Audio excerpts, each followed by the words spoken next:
Welcome back to Raising Good Kids in a Bad World.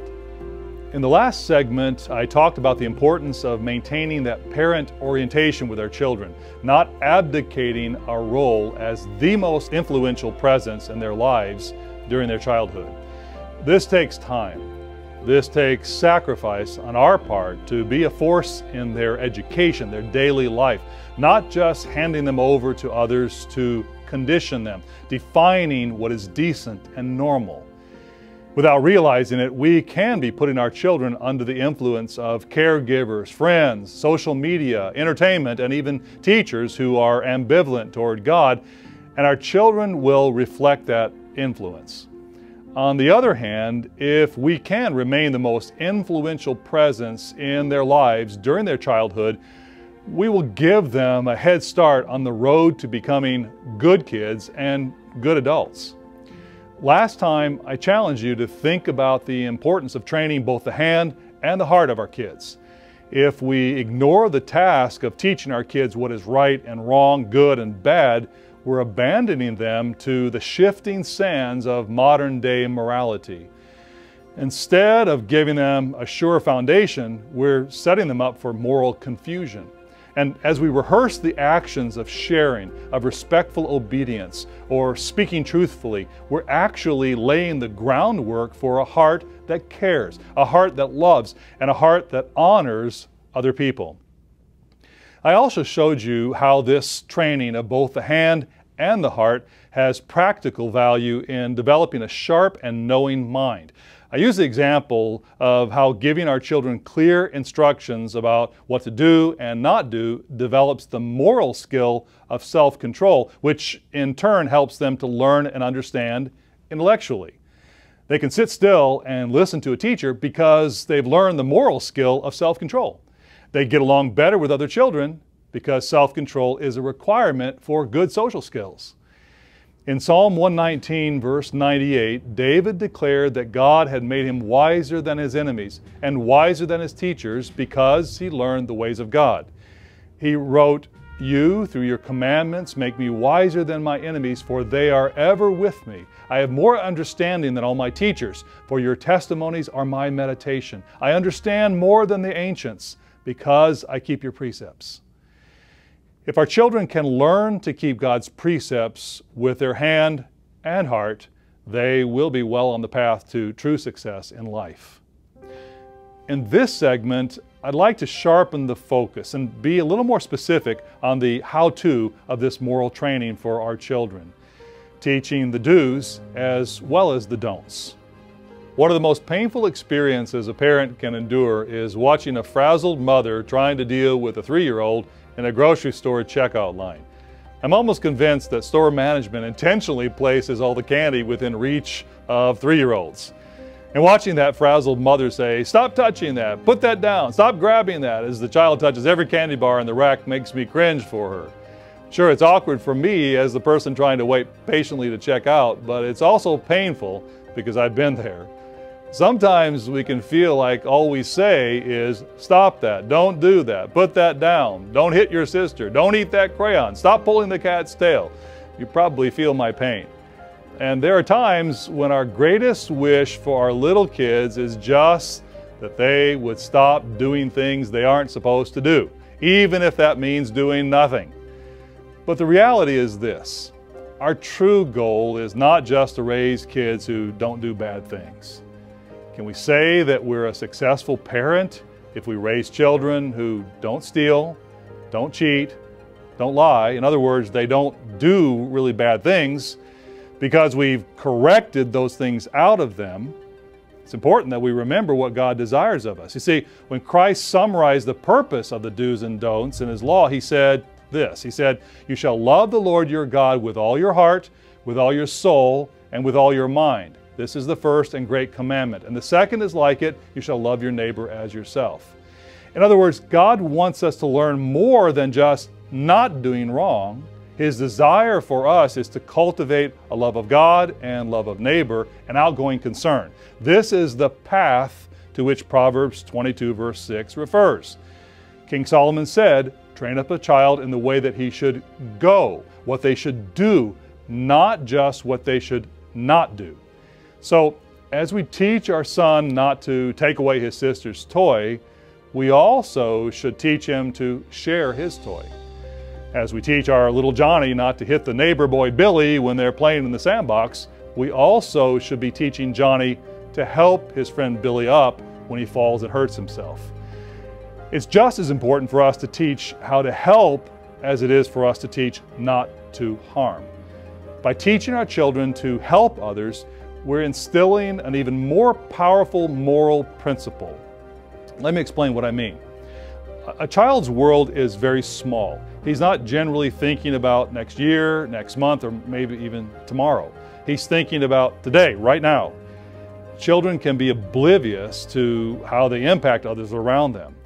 In a room crowded with elderly people, my little Johnny running around wildly may be having a great deal of fun, weaving between the rows of chairs and people, opening and closing doors. At that moment, rambunctious Johnny is only thinking of one thing: fun.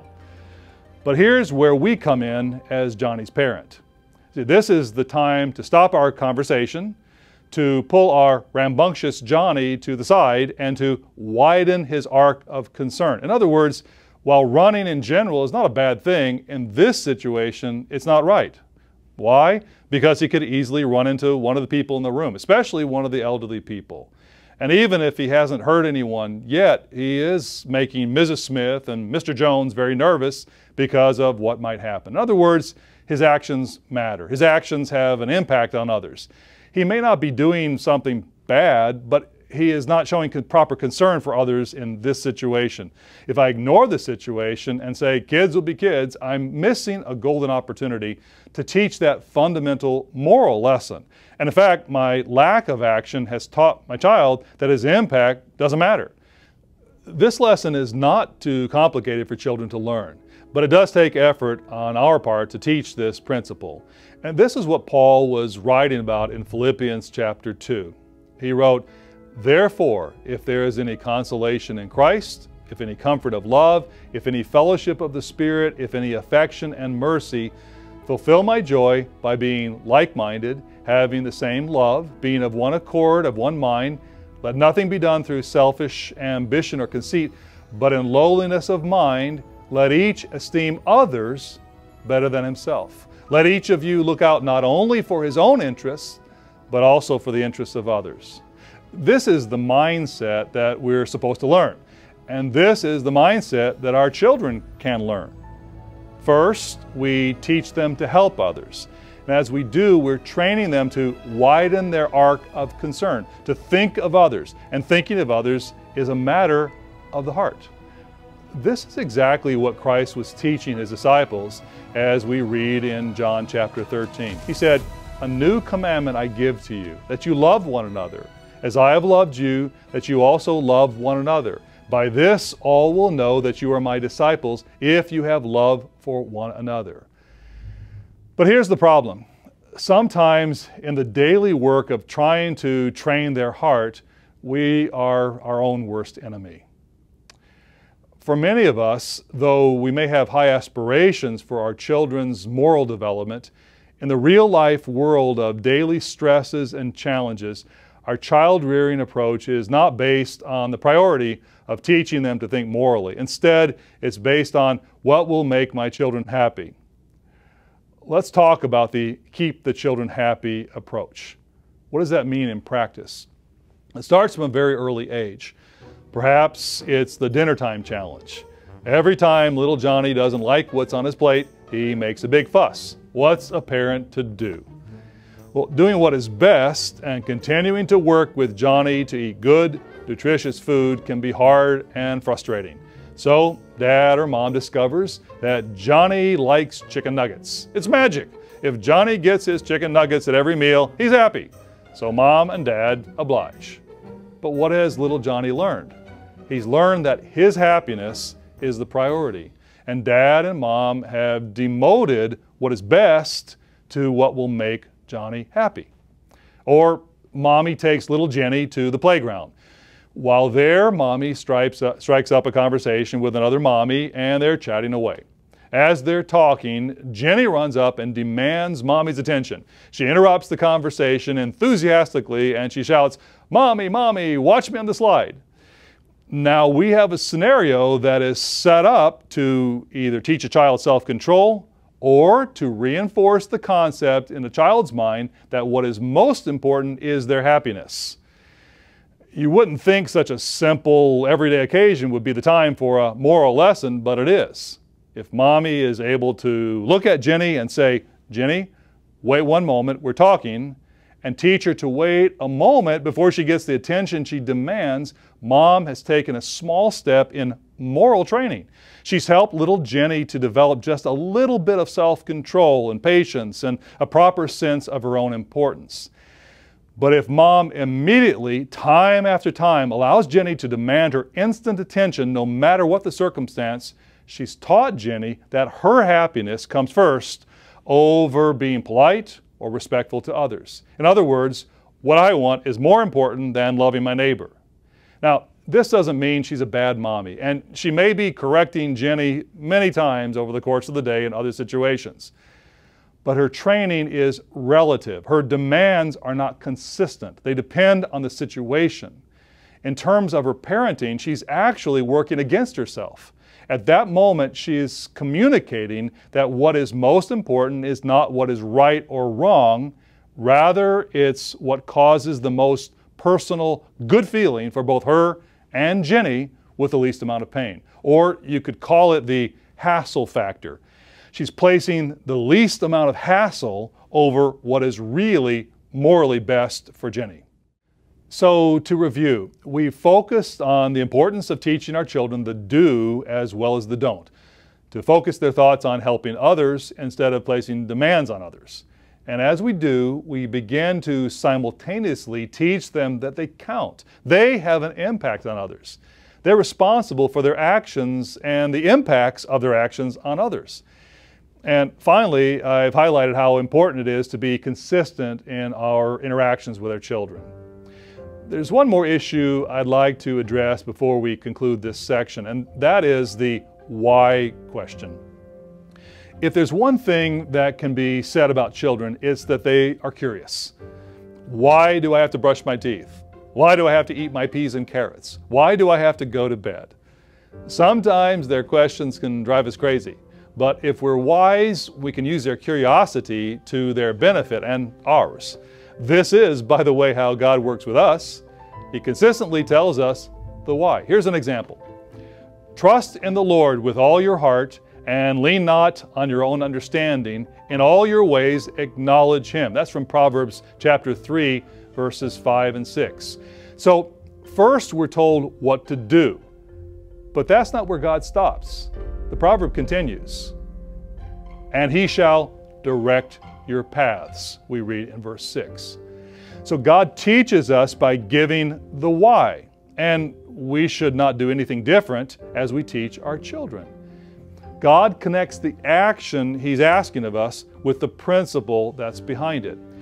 So, for example, we tell our little Johnny, "Don't take your sister's toy. If you do, she's going to feel bad. When you take something from someone that's stealing and it's hurtful, would you like to have your toy taken from you?" So it's not just about teaching what to do and not to do. If we want them to be morally minded, they have to understand the why. Why? Because the why is all about cause and effect. Why should you eat your vegetables instead of throwing them across the room? Because if you eat your vegetables, you'll grow up to be big and strong and will also have a peaceful dinner.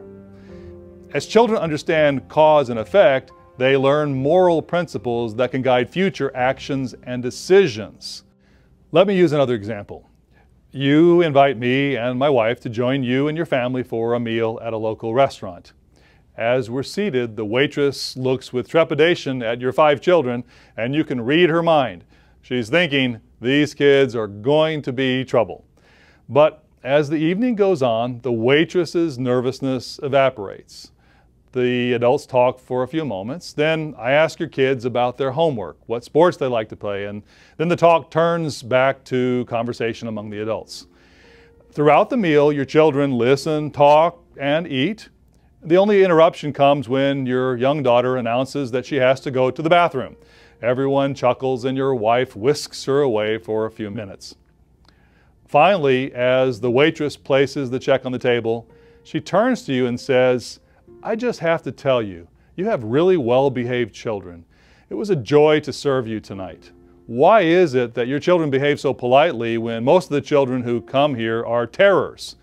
You look at your kids and you ask, "Why should you be polite at the table?"